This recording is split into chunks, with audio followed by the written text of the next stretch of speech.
A woman in connection with the November homicide case. And we learned from a local HVAC tech what it takes to keep our homes warm when the temperatures fall. KOAM News at 10 is next. Now at 10, authorities in Pittsburgh make a second arrest in connection with the November homicide. Plus, some Missouri business groups file a challenge to the Show Me State's intention to raise the minimum wage. And a longtime Carthage industry says it plans a massive expansion that'll bring 150 new jobs to the city. The 4 states' most watched news starts now. Pittsburgh police make another arrest in connection with the November murder case. This is KOAM News at 10. I'm Dow Quick. Today's arrest stems from the November 27th murder of 29-year-old Fedor Lee Warren Lomax. This home on South Elm Street in Pittsburgh. Officers found Lomax suffering from gunshot wounds inside one of the apartments. He later died at the hospital.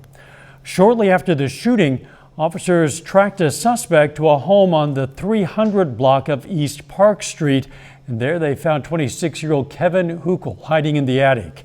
Police arrested Huckel on an outstanding Crawford County felony warrant for failing to appear on a previous drug charge. He's now facing second-degree murder charges, felony interference with law enforcement, and felon in possession of a firearm. Then today, police arrested 28-year-old Shannon Marie Roberts, also on the 300 block of East Park Street, for various charges. They include felony interference with law enforcement, obstructing an apprehension, and concealing or tampering with evidence. Authorities are investigating an early morning shooting in Webb City. They say around 5:30 this morning, 2 people with gunshot wounds drove themselves to the Airport Drive neighborhood market. One male victim was grazed by gunfire and a female victim suffered a life-threatening gunshot wound. She's listed in critical condition. The 2 were wounded at a home on the 1300 block of West Austin. Authorities came to the home at around 5:45 and remained there for nearly 3 hours before 4 people came out. All 4 were detained. Both victims have been transported to an area hospital. Let's check in with Chief Meteorologist Doug Heddy now for a first look at the weather. Well, it turned out to be a chilly one for us today. Temperatures struggled to warm up below our average high. 42 is where we topped out. 28 is where we started. 49 is our average. Record 74 set back in 1979. And it's cold. It's 33 in Joplin. It's 28 in Pittsburgh at this point in time. And it looks like as we go through the overnight hours for us tonight, our temperatures are going to continue to slowly drop back another degree or 2 and then just kind of hold steady as we go through the rest of the overnight hours for us tonight. All right, so southerly winds pushing in at about 5 to 10 miles per hour. But these are going to pick up later on tonight. So we're going to have gusts higher than that as we get into the daytime hours for us tomorrow. We do have a few little clouds which are kind of skirting through our northern counties. But besides that, there's not a whole bunch that is going on. We're going to stay pretty quiet through the night.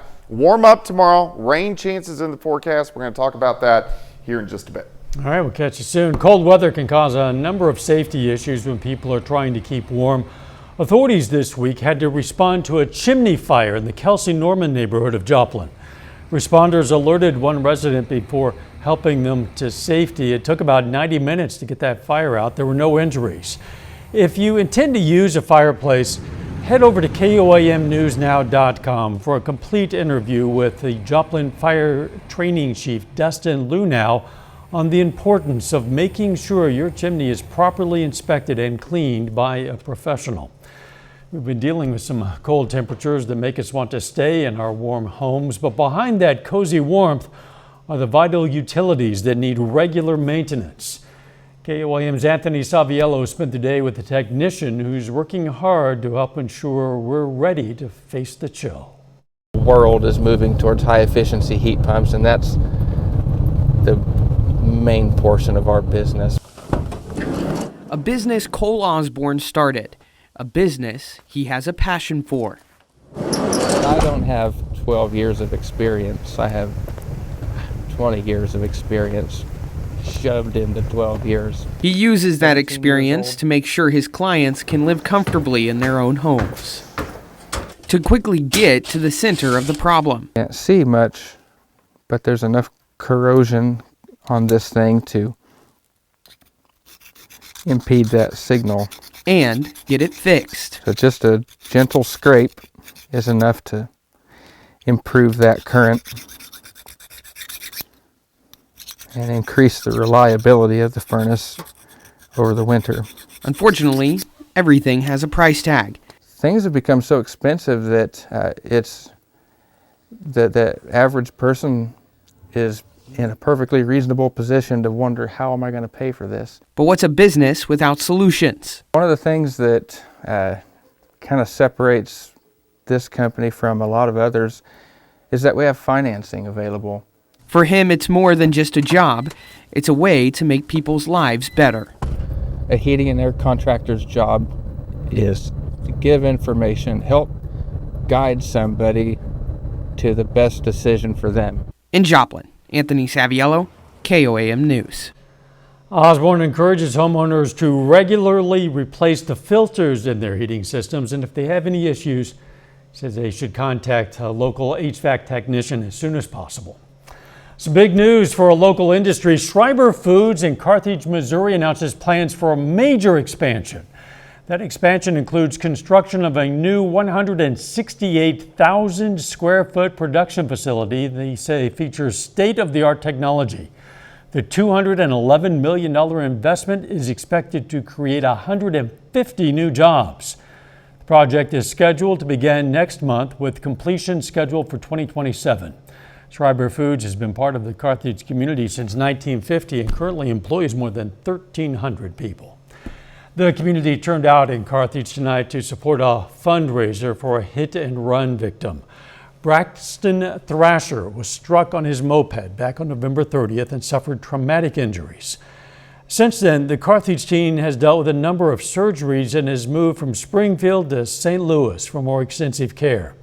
Tonight, his employers at Domino's Pizza in Carthage hosted a fundraiser for Braxton and his single mother to help offset some of the medical expenses. Domino's says the turnout was so great, their projected orders actually doubled and even stopped taking orders, or they would have run out of food, they say. If you missed out tonight, Domino's says they'll continue to honor the fundraiser coupons through the weekend.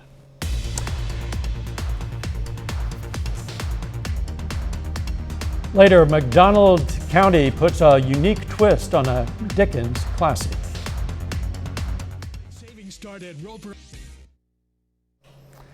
Starting January 1st, minimum wage in Missouri is set to increase to $13.75 an hour, and in 2 years, get up to $15. But Missouri business groups have now filed a legal challenge to the newly passed proposition. KOAM Samantha Walker explains what this means. Voters passed Prop A with more than 57% in support of it. The proposition raises minimum wage to $15 by 2026, with further increases depending on inflation. In addition to that, Missouri businesses will be required to provide 1 hour of paid sick time for every 30 hours worked. That provision will go into effect on May 1st of next year. Groups like Business for a Fair Minimum Wage support the proposition, saying, quote, "Business owners across the state say the minimum wage increase will boost consumer spending and strengthen Missouri's workforce, businesses, and economy. But others, including the Missouri Chamber of Commerce, the Missouri Grocers Association, and the Missouri Restaurant Association, are speaking out against Prop A for financial and legal reasons." In a joint statement, they state the measure will, quote, "increase prices for consumers and impose significant financial burdens on businesses of all types and sizes." These groups have submitted a legal challenge to the Missouri Supreme Court, hoping to get the proposition invalidated. What's invalid? The challenge claims the proposition has misleading language and language that creates prejudice for the amendment. Because of those reasons, they believe the elections of this proposition is invalid. Issue number 1. The Missouri Constitution requires ballot initiatives to contain a single subject. The petition claims Prop A contains 2 unrelated subjects, minimum wage and earned sick leave. Supporters of Prop A argue the minimum wage and sick leave are related enough. tying back to the single subject of worker welfare. The petition has been sent to the Missouri Supreme Court, but because Prop A is a law change, lawmakers could overturn the measure. In the studio, Samantha Walker, KOAM News. Pittsburgh High School students are going to soon need to put away their cell phones, AirPods, and cordless headphones during class. The new rule takes effect on January 1st. The school is taking action to reduce distractions and improve focus in the classroom. The assistant principal says he consulted with faculty and staff to develop the rules, and it's serving students better and creating a more productive learning environment. We have a district and building approved policies for how we handle those crisis situations, and I actually feel like we have very good, strong policies there that we train and do year round, and none of those policies have anything or any need for students to have their cell phone. Krotz goes on to say students can use their cell phones during breaks or on buses, but they need to make sure they follow all the school policies. A little bit later, a Christmas classic movie from the 80s serves as trivia night inspiration for the Parsons Public Library. Plus, our temperatures finally are going to start to warm back up. We're going to look at that coming up. Help with your project. Stop into any of our locations and see all T.H. Rogers has to offer. Well, it definitely turned out to be a cold, chilly day for us today. Temperatures really struggled to warm up across the region. I'm going to switch this up here real quick. But it looks like our temperatures are going to warm up as we go through the next couple days, which is good. And we also have some rain in the forecast. Nice shot, Indigo Sky Casino and Resort. Indigo is just outside of Seneca, Missouri, but it's cold. Temperatures kind of 28 to about 32, 33 degrees. We're at our overnight low. Southerly winds kind of kicking in. That's going to keep our temperatures up as we go. Well, it's cold, but at this mark as we go through the rest of the overnight hours. Here's 7th and range line currently sitting at 33. Southerly winds at about 5 to 10 miles per hour as we continue through the overnight hours for us tonight. Again, our winds will start to increase a little bit later on tonight with that warm front that shifted through, and that's why our temperatures aren't dropping off from this point on. In fact, the winds are going to be gusting by morning 20 to 25 and kind of stay in that range all day long. They'll come down a little bit tomorrow night, and then Friday, again, we're going to have southerly winds 25 upwards to 30 miles per hour. So the next couple days, it is definitely going to be breezy across the region. All right, few little clouds kind of skirting through our northern counties. So let's call it partly cloudy skies for us tonight. But besides that, there's not a whole bunch going on. We have one storm system which is exiting the region. Here's our next storm system. It's not a strong system, but it will give us at least some rain chances by the time we head into Friday. All right, let's go through the next several days. So temperatures steady all night long. We'll stop at 6:30 in the morning. As we go through the morning, temperatures warm into the mid 50s, and I think most of us 57, 58, 59 degrees. Significantly warmer than what we saw today. Mid and upper level clouds start to increase by evening, thicken through the overnight hours, so it'll be cloudy to start the day on Friday. On Friday, we will see a few spotty little showers. Most of the day will be dry, but a few random hit and miss spotty little showers across the region. But these showers will start to increase in coverage as we go through the evening hours. Then scattered showers and even a few thunderstorms late Friday night into Saturday morning. Again, they're going to be scattered, but I think most of us will get some rain. Any rain that we do see will start to push out of here by the noon hour and then push out of the region. So Saturday afternoon looks okay. Sunday looks great. We have a lot of clouds. Temperatures, they're going to be into lower 60s, but here comes our next system. Rain will start to increase again Sunday night into Monday morning. So we do have at least some storm systems heading in our direction. Rainfall from our next two systems, not a ton, lesser amounts on the Kansas and Oklahoma side, 1/4 to 1/2 inch, maybe 3/4 of an inch once you get into southwestern Missouri. 38 at 7:54 by noon. High temp, 57 degrees during the afternoon. 52, a little bit cooler with the clouds on Friday. Back near 60 Saturday, 64 Sunday. The bulk of the weekend will be dry. The rain on Saturday early, rain on Sunday late. lasting into Monday. Then it cools down next week. I would venture to guess that 64 on Sunday might be the nicest weather we're going to see for at least the remainder of this year. Probably. All right. Thanks, Doug. Classic holiday tale finds inspired new life in southwest Missouri. The McDonald County Drama Department and Dabbs Greer Theater Society brings Charles Dickens' A Christmas Carol to the stage. KOAM photojournalist Ty Parks takes us inside the production for a closer look at what makes this one different and unique to the region. We smelled it outside the baker's. Oh my, we did, didn't we? We knew it was ours. Because it is so important to find redemption in our life. And this story just exudes that. You know, people can do wrong in their life, but if they change, it changes their life and changes everybody around them. That's why it's really important. Most celebrated alumni is Dabbs Greer. Dabbs Greer's iconic character is Reverend Alden from Little House on the Prairie. Reverend Alden was a real person, so we are doing a trilogy of plays about this character, Reverend Alden. We started in October, and it was Heartache in Waseca.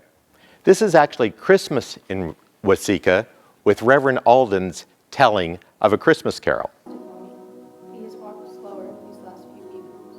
I haven't known him to walk with Tiny Tim upon his shoulders, very fast indeed. And so have I, often. Going back and finding that emotion that's in your life. All of us have things that have really made us tear up, made us feel things inside. So you use that method, you use that emotion as you are doing that scene. So you're recalling that emotion as you do the scene. What is today, my fine fella? Today? Why, it's Christmas Day! I played it last year, and I wasn't as good. I was only a sophomore last year, and it was my first big role. And honestly, I don't exactly know how I can try to play this angry, mean character that everyone hates. I've kind of seen it before, and I just kind of go off of that. I just try to take account of every action that I make and just see how it affects others, because after playing this play, I can see how any action can affect other people negatively or positively. So I just try to make sure that I don't ruin anyone else's life, day, you know. Tell me that this is not my end! Tell me! Please! Tickets for the full performances scheduled for Friday through Sunday are $10 each, or $5 for bundles of 10 or more. Proceeds support the ongoing efforts of the McDonald County Performing Arts Program. Still ahead, the Kansas Football Coaches Association releases its all-states teams, and Missouri Southern quarterback Luke Sampson enters the transfer portal. John Dales has those stories and more coming up next.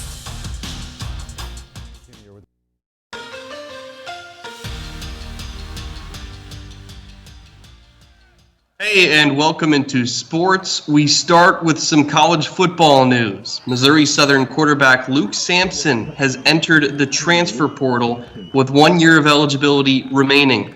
Sampson has been the starter for the Lions for the entirety of the 2023 and 2024 seasons, and for 3 games as well back in 2022. Now, in his time at Southern, Sampson has thrown for over 6,000 passing yards and amassed 56 total touchdowns. As a junior in 2023, Sampson received all MIAA honorable mention, and in his final game of the 2024 season, Sampson set the program record for most touchdowns in one game with 6 against Central Missouri. Shifting gears to Kansas high school football, the Kansas Football Coaches Association releases its all-state teams early this week. Here's a look at the local players to receive all-state honors. We begin in Class 1A. Jayhawk Lynn returner Ryan Broyles and tight end Braden Nation both get named to the all-state team, as does Colgan offensive lineman Michael Westhoff. In Class 2A, a couple more local all-state honorees. Blake Hellis from Humboldt and his teammate Kyler Isbell. 2 of them helped lead the Cubs to an undefeated regular season and a trip to the Class 2 sectionals. And Caney Valley's Ben Matthews also receives state honors. In Class 3A, just one local player named to this all-state team. That's Frontenac running back Gavin Wattoon. He helped lead the Raiders to an undefeated regular season and rushed for over 1,300 yards while missing 2 games with an injury. And rounding things out in Class 4A, 2 players from Coffeyville receive all-state honors. That's running back Aaron Tunstall and offensive lineman Keaton Jones. Fort Scott offensive lineman Luke Harris is featured as well. 3 Chanute Blue Comets are on the team, all on the defensive side of the ball. Defensive lineman Cade Small and defensive backs Quentin Harding and Elliott Stevenson. That's all for sports. We're back after this. You know, for an awful lot of people, National Lampoon's Christmas Vacation, the movie, it remains the holiday go-to, even after multiple viewings. But how much do they know about that classic Christmas comedy? Well, the Parsons Public Library put that to the test tonight with a Christmas Vacation trivia night. Visitors could test their Christmas vacation knowledge and enjoy some ice cream. You know, it's an older movie, so a lot of people have probably seen it, and we thought, why not? I gotta be honest, it was because my mom, she loves it, and I love watching it with her as well, so. That event took place at the Cherry on Top Ice Cream Parlor. So a little trivia competition, fun with friends, and ice cream. I would do very well on that. Really? I watched it on Thanksgiving again.